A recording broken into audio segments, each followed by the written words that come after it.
What's good, peeps? Everyone all right? Yeah? Good. Good. Thank you for passing by the channel. Thank you for spending a few minutes with me. This is so random. This is very random. But I was just thinking about all those people that rushed to the supermarkets to take all the toilet tissue. How random, right? I don't know why. I was just thinking about all those people that were actually having fights, like fighting over toilet tissue, and literally took 20 lots of toilet tissue. Like, obviously, because that's the most important thing to do during these times, fight over toilet tissue. I'm just wondering, and if you are one of those people, like, how do you feel right now? Like, don't you feel like very stupid, considering that we've not run out of toilet tissue? Like, of all the things to take, right? I mean, they weren't fighting over meat and chicken and food, right? All types of food and everything else. They were fighting over toilet tissue. Strange. Anyway, yeah, sorry, I don't know where that thought came from. Obviously, right now, guys, there isn't a lot to talk about in the world of boxing, right? Content is very, very thin. I am still trying to do a video every day, but I don't want to do a video just for the sake of doing a video. That's why there have been some days where there have been no videos. So what I was thinking about is doing a new series, and I'm going to call it, obviously we're starting now today, and I'm going to call it What Would Have Happened, right? So I'm going to look back at all the fights that should have happened, that were cancelled or postponed or delayed, and what would have happened if those fights had happened when they should have happened. That's quite a mouthful, that, but hopefully you understand what I mean, right? There are so many fights, by the way, that in the last 30 years, I was actually just looking at it, that didn't happen. And I'm not talking about fights that were rumored to happen. I'm talking about fights where they were signed and sealed. Venues were booked. There were press conferences. We even saw fight posters. I'm talking about those fights. So we can go all the way back to like Tyson versus Holyfield, which should have happened in 1991. That fight should have happened, right? There was a big poster. A lot was made about it. And then obviously Tyson went to prison. What other ones? Andre Berto, Shane Mosley. Press conference happened. That fight should have happened. It didn't happen. David Haye, Tyson Fury twice. Again, we also saw the press conference. Venues was booked. I think it was supposed to happen at the MEN Arena. Fight never happened. And the one I want to talk about, the one we're going to talk about now, and I put it up on Twitter, and it's got an interesting reaction, is Deontay Wilder versus Alexander Povetkin, which was supposed to happen May 2016. So nearly 4 years ago. Wilder was on his way to Russia. I think he actually landed in Russia. Povetkin failed a drugs test. That fight never happened. What would have happened if those two met then? Right? And the difficult thing about this is that everyone's going to think of Wilder now and Povetkin now. Try and cast your minds back to Wilder 2016, Povetkin 2016 before you make your decision. Let me help you a little bit. By the way, leave your comments below. I'm very interested to see what people think about this subject. I will tell you this. Twitter has overwhelmingly said that Povetkin ices Deontay Wilder. That's what they've said. Again, I don't know if they're going over the fact that, or going off the fact that Wilder just lost, so it's recent in their memory. I don't know if that's what they're doing. But everyone, I think about 95% of people have said that Povetkin ices Wilder. A lot of them, have even said with what punch? The left hook. I don't know. I'll make my decision up at the end of the video. But what do you guys think? Who would have won that fight? Now, Wilder's biggest win up until that point was Bermane Stiverne. He was still considered a puncher, but a lot of people thought he was a big puncher at the lower level. And that's because obviously Stiverne took him to points, right? Stiverne was his first fight against... Stiverne was world champion then, but Stiverne was very much BC level. So his first fight against someone of note, right, that could put up a good performance, and he took him all the way to points. So that was Wilder back then. After that fight, he had wins against Molina that went to the 9th round. Artur Spilka, I always get that name, I always butcher that name. But again, 9th round stoppage. Spilka causing some problems in that fight as well. So did Molina as well, by the way. Molina caught him a couple of times. And Dupas. And Dupas took him to 11.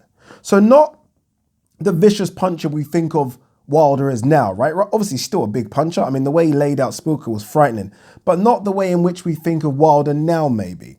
Povetkin, around that time, obviously 2013-14, he had gone all the way to points with Vladimir Klitschko, didn't even win a round, but stood up to a strong, big, overmatched and oversized Vladimir Klitschko. That was in Russia as well, I believe, for some massive, massive paycheck. What did he do after that? After that, he absolutely iced Manuel Char, iced Carlos Takam. Who else did he ice? Remember, this was Povetkin on the juice. Someone else as well got absolutely put to sleep. Who was it? So Takam, Char. My memory's gone. Mike Perez. And I think after this little issue with Deontay Wilder, he fought Dupas. So they had a similar opponent. He knocked out Dupas in 6. So that was Povetkin's run. Remember, Wilder is going to fight him in Russia, and Povetkin is clearly on the orange juice. Who would have won that fight? I don't know. Povetkin was vicious back then. Vicious, right? He's throwing punches with mean intentions and not reckless either. Like when Wilder throws it, even when Wilder throws it now, it's very reckless, isn't it? He's throwing it with mean intentions. He was a bit bigger, a lot younger. We think of Povetkin now as a 40-year-old, and he still can hang, right? He still can hang. Like even this Dillian Whyte-Povetkin fight, that fingers crossed still happens in June, July. People are picking Dillian Whyte, but not like by a landslide, right? I mean, a lot of people are picking Povetkin to win that. So he still can hang with guys that you consider in the top 5 now. So what could he have done 4 years ago? Do you know what I mean? 4 years ago. He's younger. He's only lost once. Less punishment, right? He hadn't been through the Anthony Joshua fight. It would have been interesting. It would have been interesting. I think the fighters that cause Povetkin problems are movers, right? Like even Hughie Fury, a mover. If you're going to stand and trade with him, ain't the best idea. Ain't the best idea. Michael Hunter done that. And Michael Hunter had success in the first 4 or 5 rounds. Then Povetkin absorbed the punches. Would he be able to absorb Wilder's punches? There's another question. But he absorbed the punches, came on strong. And then I think Hunter maybe should have won it in the latter rounds. But that is, again, an example of someone staying in the pocket with him and trading, thinking they're going to knock him out. It's not easy to knock Povetkin out. I don't know. I really don't know. That's a tough fight, you know. That's a tough fight. My head says Povetkin stops Wilder. That's what my head says. My head says Povetkin gets rid of him. Wilder's reckless. Povetkin's the better boxer, much better boxer, by the way. Much, like miles ahead of him. And Povetkin lands that left hook. Goes to the body a bit, slows Wilder's legs down, and then lands a left hook up top. And Wilder just doesn't get up. Doesn't get up at all. That's what my head is saying. But, and this is the thing, right? Hindsight tells you that Wilder is a massive puncher. And hindsight tells you that Wilder can also dig deep. He did that against Ortiz. He had to dig deep. Ortiz, very good boxer, very big puncher, good mover. And he was able to overcome him. I would edge it to Povetkin, I think. Again, the fight's in Russia. And in the lead up to that fight, we had seen Dupas, Molina, and Spilka cause Wilder some problems. Povetkin is levels above those guys, levels. And I think if he got Wilder into trouble, he finishes him.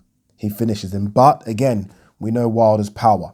What do you guys think? That's the first what would have happened, sorry. The next one I'm going to do is we're going to do Andre Berto, Sugar Shane Mosley. I think that's a good one. I think I've done David Haye, Tyson Fury, but I think I might redo that one actually. In fact, no, we'll do David Haye, Tyson Fury again, and then we'll do Berto Mosley, and then we'll go old school and do Holyfield Tyson. What do you guys think? Get involved. Peace. Guys, sorry, it's me again. I'm back. If you're new to the channel, don't forget to hit that subscribe button. Also, please like and share the videos. It really does help the channel a lot. And if you want to support the channel, I do have a Patreon account. The link is in the description. All right, I'm done. Peace.